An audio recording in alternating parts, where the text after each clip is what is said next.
I overheard my stepdaughter telling her friends that I'm just her mother's husband and not her family. My wife, her mother, told me to let it go. I felt humiliated. What I did next surprised everyone. If you love these kinds of stories, support us by subscribing to our channel, hit the like button, and tell us where you're watching from in the comments section. Now, let me tell you how it all began. I never expected to be called Dad. Not really. But I thought, at the very least, I'd earned something more than just her mother's husband. For 11 years, I picked up her favorite cereal before she even asked. I drove her to early morning swim practice and waited in the freezing car until she was done, wrapped in a towel and shivering, always too tired to say thanks. I memorized the names of her friends, endured her middle school attitude, and even let her paint one of the bedrooms sunset peach, which turned out more like the inside of a rotting cantaloupe. I didn't complain, I adjusted.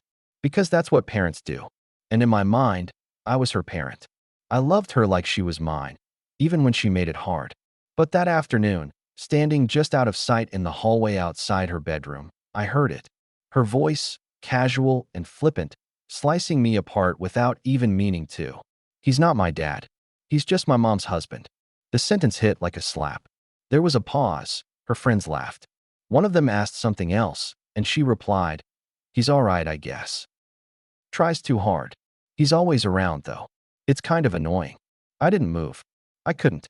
I just stood there like some ghost in my own home, listening to a kid I had spent over a decade loving dismiss me like I was an overzealous substitute teacher.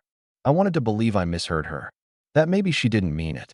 But there was no mistaking the tone in her voice. It wasn't set out of anger. It was set out of truth. Her truth. Later that night, I told my wife. I laid it out as calmly as I could, still hoping, somehow, that she'd wrap her arms around me and say, "That's not fair." She was wrong to say that. Instead, she sighed and said, "You're reading too much into it. She's a teenager, that's how they are. Let it go." Let it go? I nodded like I understood. But inside, something crumbled. It wasn't just what my stepdaughter said. It was that my wife, the woman I'd stood beside all these years, didn't even flinch. Didn't defend me. Didn't see me. The next morning, I stopped by the cell phone provider and removed my name from her account. I didn't announce it. I just did it. When she texted me a week later, furious that her phone was shut off, I replied, "Talk to your mom." And that was the beginning of the shift. Subtle, quiet, but it was there. I stopped refilling the gas in her car. I no longer reminded her about college deadlines. No more quick transfers of $20 just for lunch. I pulled back the endless little threads of love and support I had been pouring into her life without question. At first, I felt awful, like I was abandoning someone. But then I remembered, I was never family. Not to her. One night, I came home to my wife sitting at the kitchen table, arms crossed, frustration in her eyes. "She says you're icing her out," she said. I nodded. "She's right. She's a kid. You're the adult." "No," I replied, steady. "I'm not her dad, remember? I'm just your husband." She didn't have a response to that. I won't pretend it didn't hurt. That it still doesn't hurt. I had filled a father's shoes for so long that I forgot they weren't mine to wear. And maybe that's on me. Maybe I let myself believe the role meant more than it did. But now that I knew where I stood, I couldn't keep pretending. I couldn't keep giving pieces of myself to someone who only saw me as an accessory to her real life. Still, I didn't expect it to blow up like it did. Not in front of the whole family. Not with everyone watching. But that came later. For now, all I could do was sit in the quiet, in the place where love used to live, and let the truth settle in. The first time she noticed, it was over something small, her favorite snack missing from the pantry. She tossed an empty granola bar box on the counter and muttered, "You forgot again?" I didn't say anything, just looked up from my laptop and replied, "Didn't make the list." She gave me a look I knew too well. Half confusion, half irritation. The same look she used when she couldn't figure out if I was being serious or just annoying. I didn't care. For years, I'd made mental notes of her preferences, her brand of shampoo, the exact way she liked her toast. But I wasn't doing that anymore. I was done trying to earn points in a game I wasn't even allowed to play. At first, I thought she'd shrug it off, maybe enjoy the space. But it didn't take long before the pattern shifted. She started lingering around the kitchen more. asking questions with a slight edge. Why isn't the Wi-Fi working? Did you forget the gas card? Mom said you were helping with my FAFSA forms. Are you not? Every time, I answered with that same hollow calm. Ask your mom. Not my responsibility. Or, if I felt especially drained, I didn't answer at all. And with every exchange, I could feel the undercurrent of resentment starting to rise. Not just hers, but mine.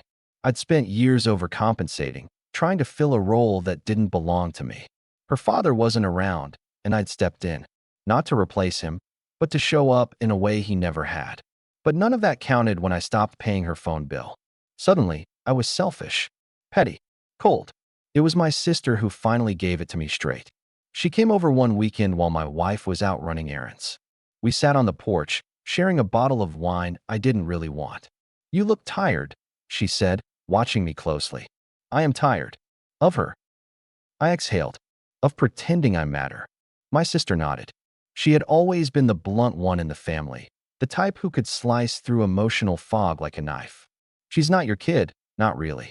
And that's not your fault. But you kept showing up. That counts for something, just not to her. I didn't say anything. She leaned forward, voice lower. You don't owe loyalty where you're not respected. That sentence hung in the air like a benediction. I didn't even realize how badly I needed to hear it until then. Back inside, my stepdaughter stormed past me later that evening. She had just opened her email and realized I had stopped co-signing her student account portal.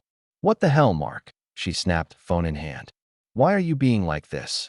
I'm not being anything, I said. I just stopped pretending. She blinked, caught off guard by my tone. You're punishing me for something I said to my friends. No, I replied, calm but deliberate. I'm just acting like what you said was true. Her mouth opened like she wanted to argue, but nothing came out. She turned, stomped up the stairs, and slammed the door to her room. I didn't follow. I didn't text. I didn't knock. Later that night, my wife confronted me in our bedroom. She's upset, she said, arms crossed, eyes tired. So am I replied. She didn't mean what she said. She meant it enough to say it when she thought I couldn't hear. She's just a kid. I looked at her, really looked at her. She's 17, old enough to drive, vote soon, apply for college. Old enough to know what her words mean. That was the first time my wife didn't respond right away. She just stared at me, like she didn't recognize the man standing in front of her anymore. And maybe she didn't. Maybe I didn't either. But I was done setting myself on fire to keep someone else warm, especially someone who would toss the match and then ask why the room was getting cold. Still, I had no idea just how fast the fire would spread or how loud the explosion would be once it hit the rest of the family. The cookout was my idea. Ironic, in hindsight. I had wanted to do something light, something normal. It was late spring, the kind of day when the sky looks like it's been freshly painted and the air is just warm enough to coax everyone outside. I figured, stupidly, that getting everyone together might smooth things over. Not fix it, but at least ease the weird tension that had settled in our house like fog in the corners. Family came, my brother and his wife, her parents, a few cousins, and a couple of our neighbors who always brought too much potato salad and not enough conversation. My wife moved through the yard like a gracious hostess, plastic cup in hand, smile fixed. You wouldn't know from the outside that our house had been quiet and heavy for weeks. My stepdaughter was unusually chipper at first. She laughed a little too loud, made sure to talk about her college plans within earshot of every adult, and threw me sideways glances I pretended not to catch. I knew what she was doing, playing the victim before anyone even asked for the story. I stayed quiet, polite, refused to bite, but I should have known it wouldn't stay contained. Not with the way things had been building. It started with a question, harmless, really. My brother asked her what kind of car she was planning to take to college. She looked up from her soda and said, casual as anything, well, if Mark hadn't pulled the plug on helping, I might have had one by now. The conversation shifted immediately. Everyone went still, like she'd hit a mute button on the whole backyard. I kept my face neutral. You mean the car your mother and I agreed to stop funding after you made it clear I'm not family? She blinked. Everyone turned toward her. My wife tensed next to the grill. Oh my God, she said, eyes wide with mock disbelief. You're seriously still hung up on that? I said one thing, when I was venting to my friends. You eavesdropped, and now you're what? Holding a grudge. I opened my mouth, but she didn't let me. You're punishing me. You shut off my phone, stopped helping with school stuff, stopped talking to me. You act like I'm some random kid off the street. I'm acting, I said evenly. Exactly the way you described me. Just your mother's husband. Her face went red. You don't get to weaponize that. Funny, I said. You didn't seem to mind weaponizing my presence all these years when it benefited you. The crowd started shifting uncomfortably, murmurs breaking out like small cracks in the conversation. But my stepdaughter wasn't done. You want to talk about benefits? She shouted. You think I asked you to play dad? You volunteered. You inserted yourself into everything. I never needed you. The silence that followed wasn't just awkward, it was punishing. I felt it crawl over my skin like heat. I watched her words land on the faces of our family. Some looked at me with pity, others at her with disbelief. My wife just stood there, frozen. Then she added, quieter, like she was trying to hurt me in a more precise way. I've never called you dad, have I? There's a reason for that. I didn't reply. I couldn't. It felt like all the air had been sucked out of my lungs. And yet, weirdly, it also felt like a release. The curtain was down. The performance was over. Now everyone could see the truth of it. The years of being tolerated, not loved. The quiet rejection behind every forced smile. But then something shifted. My wife's sister, who had been sipping her wine quietly up to this point, stepped forward. Wow, she said. You really said that out loud, huh? My stepdaughter frowned. What's that supposed to mean? It means, she continued, walking closer, some of us watched him raise you. Some of us saw him sit through your spelling bees and your band recitals and your awful middle school plays. You used to brag about how he always showed up. You used to call him your real dad when it suited you. What changed? My stepdaughter stammered. That's not fair. No, her aunt cut in. What's not fair is what you just did. In front of all these people. That man has bent over backwards for you. The yard had gone completely still. People exchanged glances. A few quietly picked up plates and slipped away. And there it was, the explosion. Years of quiet mistreatment, passive-aggressive jabs, and emotional distance laid bare in one public spectacle. My wife looked at me with something between guilt and grief, but I didn't comfort her. Not this time. She had let this fester. She had chosen silence, and now we were both reaping what it grew. Eventually, my stepdaughter stormed back inside the house, red-faced and shaking. My wife followed a few minutes later. The rest of us stayed outside in the aftermath, pretending to be okay. I stared at the half-eaten burger on my plate, no appetite left, and thought, well, at least now the mask is off. For the first 2 days after the cookout, the house felt like a crime scene. Not loud, not angry, just still.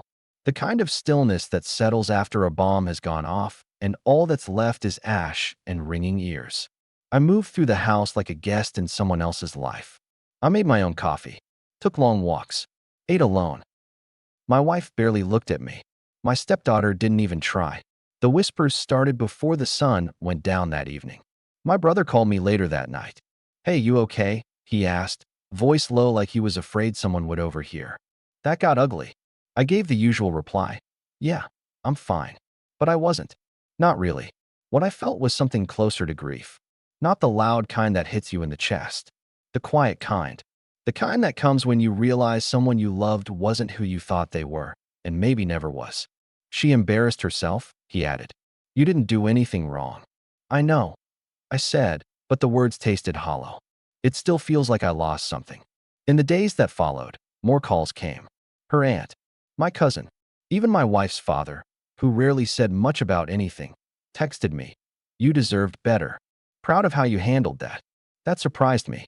I'd always assumed he saw me as temporary, someone who wouldn't last. Maybe he had.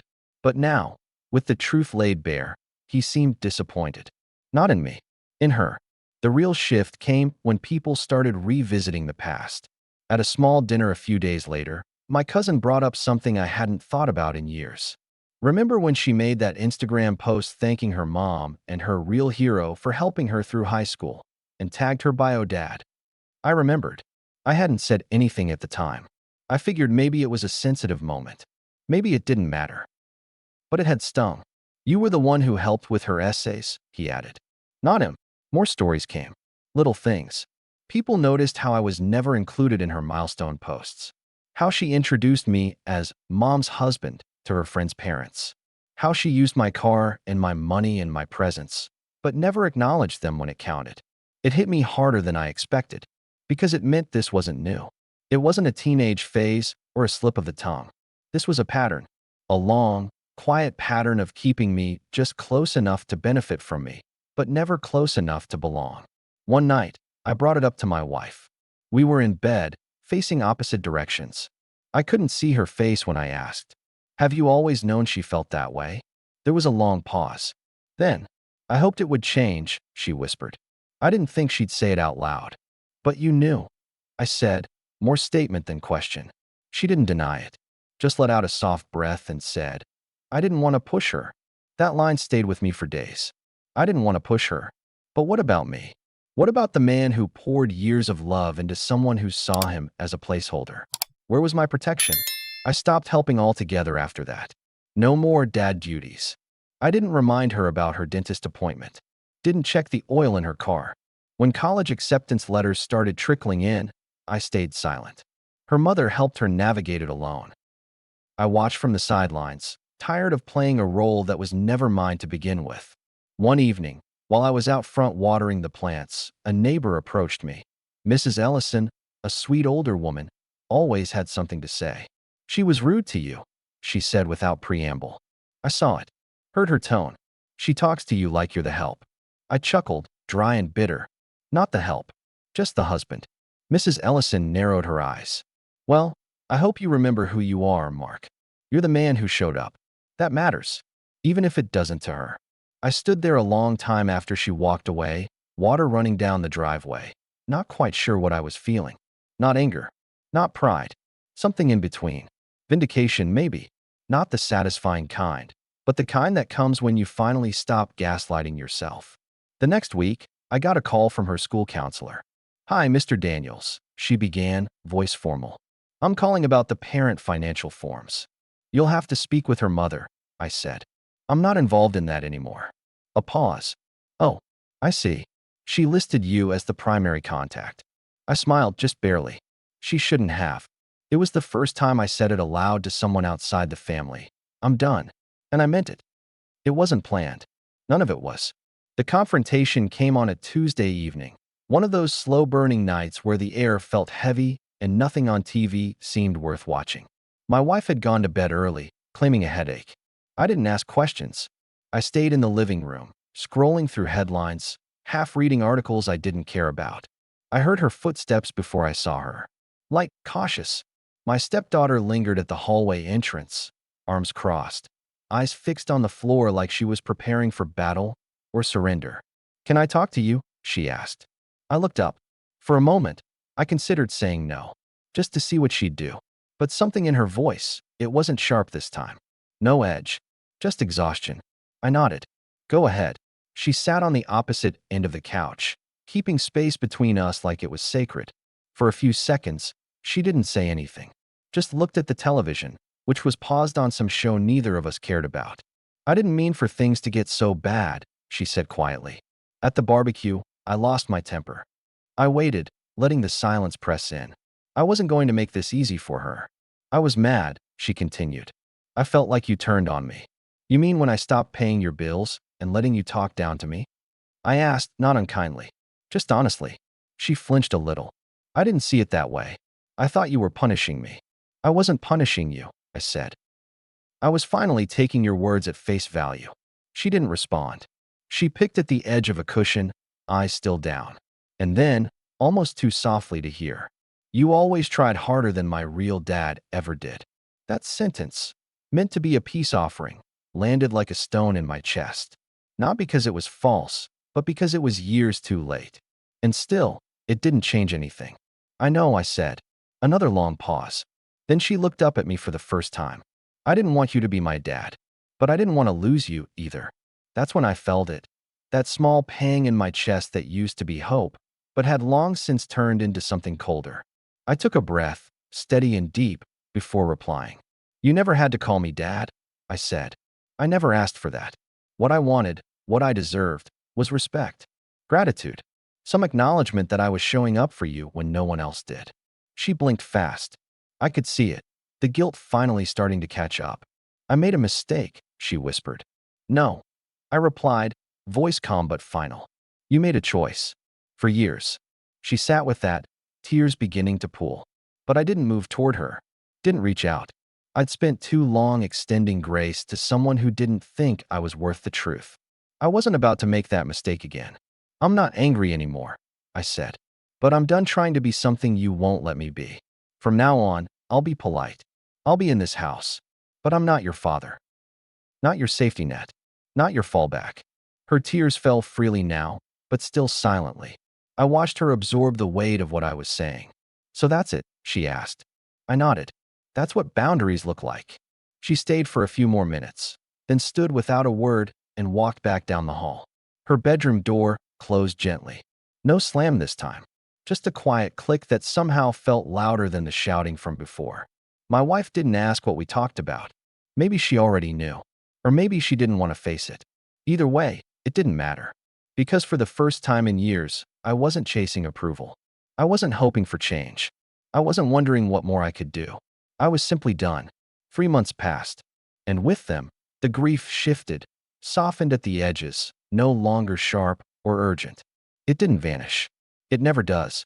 But it settled into something I could live with. I had stopped waiting for apologies, stopped measuring my worth through someone else's ability or refusal to recognize it. That was the part that had surprised me most. How quickly the peace came once I finally gave up hoping to be chosen. My wife and I didn't talk about it much anymore. Not directly. We existed in a kind of quiet understanding. She no longer asked me to step back in. I think she knew she had asked me to give too much for too long, and in the end, watched me be discarded. Maybe she blamed herself.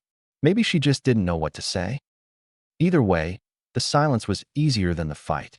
My stepdaughter kept her distance. She was cordial, sometimes even warm in passing, but there was an invisible barrier between us now, and that was by design. I didn't want resentment to turn me bitter. I didn't want to carry anger into every room she walked into. So I chose neutrality, politeness, boundaries that were calm and clear. It wasn't revenge. It was survival. One Sunday afternoon, while cleaning out the garage, I found an old shoebox buried under a pile of holiday decorations. Inside were years of mementos, drawings she made when she was 9, birthday cards signed with little hearts, a photo of the two of us at her middle school science fair. I sat on the cold garage floor, holding that photo like it might collapse in my hands. I remembered how proud she looked that day, how she introduced me to her teacher as my stepdad who helped me build the volcano. That word, stepdad, had once meant something different, something softer. I didn't cry, not then, but I felt something settle deeper into my chest, something like mourning, not for her, but for the version of me who had believed so fiercely that love alone could bridge any gap. I put the photo back in the box, closed the lid, and left it on the shelf. I didn't throw it away. I wasn't angry at that memory. I just didn't want to live there anymore. The redemptive moment came the day she left for college. I hadn't planned to be home. I figured it would be easier that way, for everyone. But my meeting got canceled, and by the time I walked through the door, her bags were already at the bottom of the stairs. She saw me and paused, keys in one hand, a packed toad in the other. I didn't think you'd be here, she said. I nodded. Didn't plan to be.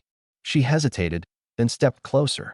Her face was unreadable for a moment, but her voice was quiet when she finally spoke. I don't expect anything. I just wanted to say thank you. For the years. For trying. I wasn't fair to you. It wasn't dramatic. It wasn't teary or theatrical. Just a soft, unpolished truth finally said aloud. I gave her a nod. I know. Thank you for saying it. That was all. No hug. No promises. Just mutual recognition, standing in the space where so much had been lost. After she left, I stood at the door for a long time. Not sad. Not relieved. Just still. Later that evening, my wife sat beside me on the couch.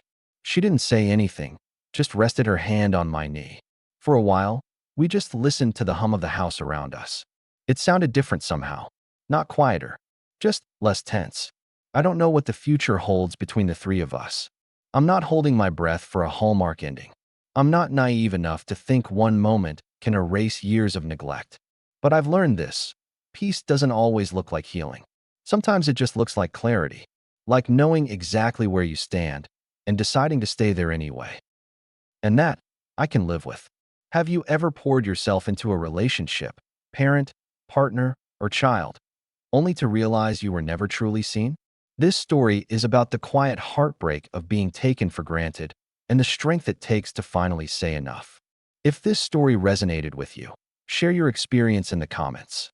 And if you believe more people need to hear stories like this, about setting boundaries and standing tall in your truth, don't forget to like, share, and subscribe for more powerful narratives that hit where it hurts and heals. See you soon in the next story.